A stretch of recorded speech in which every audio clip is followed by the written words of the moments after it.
I was talking to Prince, and he was like, he asked me, what did I think about Johnny Walker, Zhang Mingyang? And I said, oh, man, Zhang's going to beat the brakes off Johnny.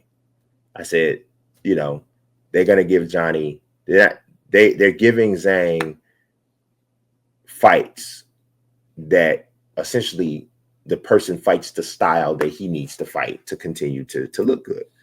I fully think that obviously Wei Li, she's aging, but Wei Li is the female Chinese star that the UFC wants. But they want a male Chinese star as well. And I think Zhang was the guy that's supposed to be that. Well, he ran into a motivated and fierce Johnny Walker on early Saturday morning. And Johnny put the beat down on Zhang. I mean, I think, do we have the clip of that finish, Prince? Yep. Bring it up. Yeah, it was it. If you watch what happened, Johnny set it up with leg kicks, which it looked, I'm gonna be honest with you, it straight up looked like it looked like Zhang had never dealt with leg kicks before. I mean, I don't know if you guys see this. It looks like he had never dealt with leg kicks. This was like, I don't know, maybe like the 6th leg kick that had landed. So that puts him down.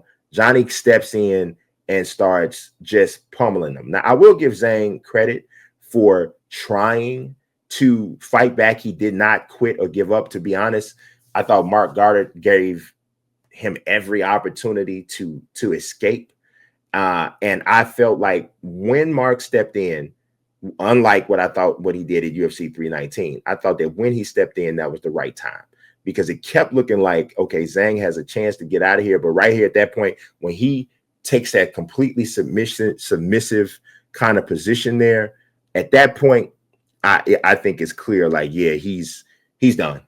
He's giving it up, right? But yeah, man, I mean, that the leg, it just looked like he had never defended a leg kick before. I don't think he tried to check any of them. In some ways, I wonder if do we have some other images of from the fight? If I think we have maybe 2 or 3 of them, and I also want to talk a little bit about what Johnny was talking about afterwards. Look, this leg kick, you can almost see him grimacing as it's being landed, and Zhang's defense is offense. That's the way he looks at it. You can tell from the way he fights. That's the way he looks at it. Everything is about keeping it coming forward, and very little about moving ahead. It's not about checking leg kicks. And let's like, I know Johnny Walker has become like a little bit of a joke, so to speak. I mean, you can look at Zhang's face. He wearing it. I know Johnny's become a little bit of a joke to some people, but let's not forget how absolutely physically just dominant bro is if he's right. I don't think he's very tough, honestly. And so allow me to put that in perspective.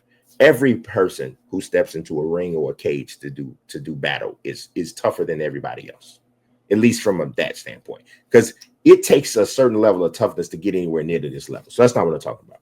But some people get into fights on this level, and at a certain point in the fight, you can tell they've decided that they can't win this one. I have seen Johnny make that decision multiple times in the octagon. Against Magomed Ankalaev, twice he made that decision.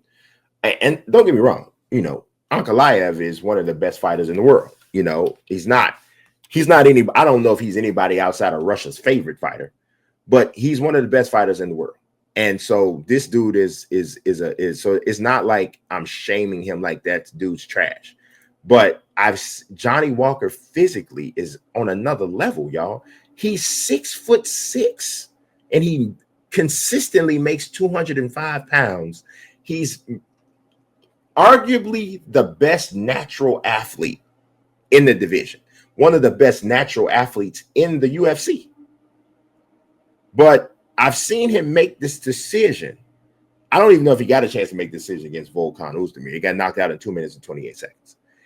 But if you look at Johnny's biggest victories, outside of the first round knockout over Khalil Roundtree back in 2018, which was before Roundtree became the guy that he is,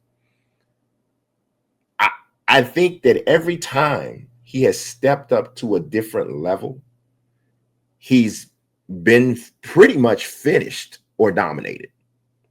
Pretty much.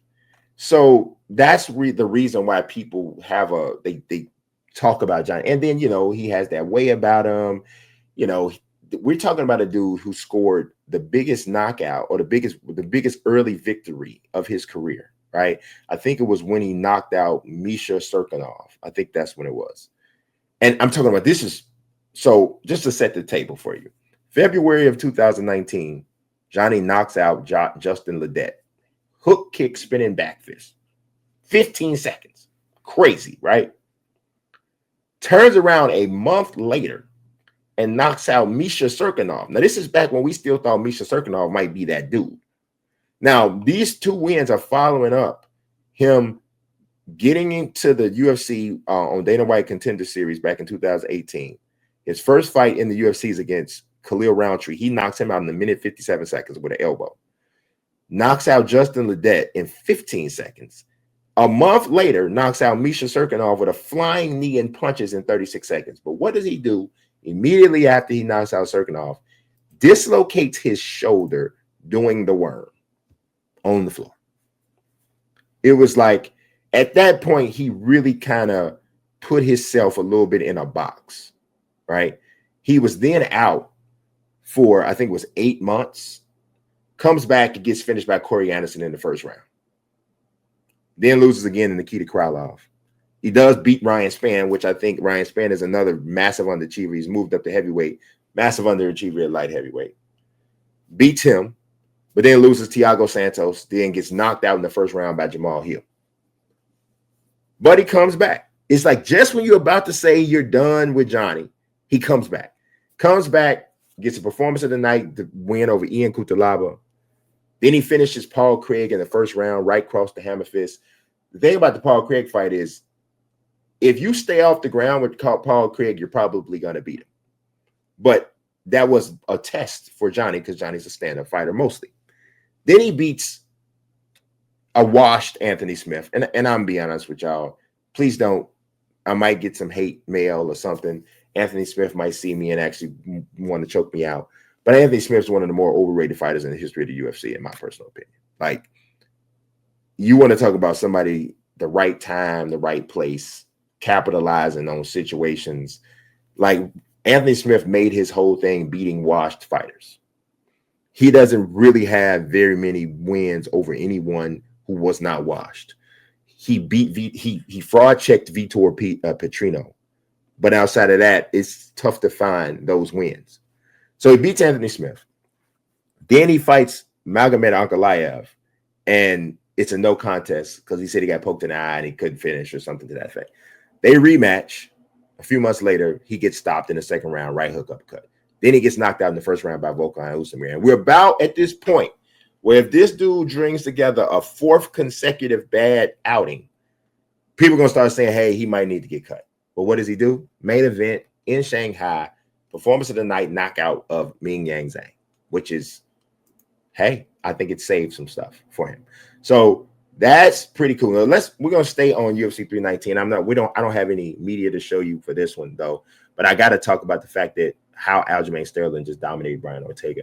I think Ortega's done, y'all, competing on the highest level. I don't know what it is. I mean, it's aged at this point. It's some battles. He's been in a lot of them. I also think it's just a thing with being totally committed to being your best in the sport. I know he's always had some stuff kind of like outside the cage. Always seemed to be such a cool guy. I got a chance to meet him one time. Just really, really cool dude to meet. But, you know, everybody has struggles. Everybody has issues. And that might be what kind of keeps him back. But Aljamain, like I talked about, Anthony Smith might be the most overrated fighter, at least in the last 15, 20 years in the UFC. I think Aljamain Sterling might be the most underrated. Aljamain gets so disrespected by people, but all he does, you want to talk about who have you beat, bro? Aljamain Sterling has beaten. Do you realize how good Aljamain Sterling has been? Like, do you really understand how good Aljamain has been in his career? Like, I'm gonna tell you the people that he's beat: Brian Ortega, Calvin Kattar, Henry Cejudo, TJ Dillashaw, Piotr Yan, and I'm not even just talking about the illegal knee one, right? I'm talking about after that he beats him in a split decision. Corey Sandhagen, Pedro Munoz, Jimmy Rivera, Cody Stamann. This was when Cody Stamann, we thought Cody Stamann was still somebody. Brett Johns. Now he did beat a little bit of a washed Renan Barão, a little bit. Augusto Mendez, which is not a big. Johnny Eduardo, Takeya Mizugaki. And then his losses, the worst loss on Aljamain's record is an early loss in his career to Brian Caraway. That's Miesha Tate's ex-husband or boyfriend, something like that. That's his worst loss. Back in 2016, he lost a split decision to Brian Caraway. Then he also lost a split decision to Rafael Assunção. Rafael Assunção was still a really good fighter. He got destroyed, knocked out by Marlon Moraes in the first round. And of course, he got, stopped by Sean O'Malley in the second round when he lost his title back in August of 2023. And then he lost a close one that I actually thought he won against Movsar Evloev in December of 2024. I actually thought he won that fight. So, man, we gotta put some respect on Aljo's name, y'all.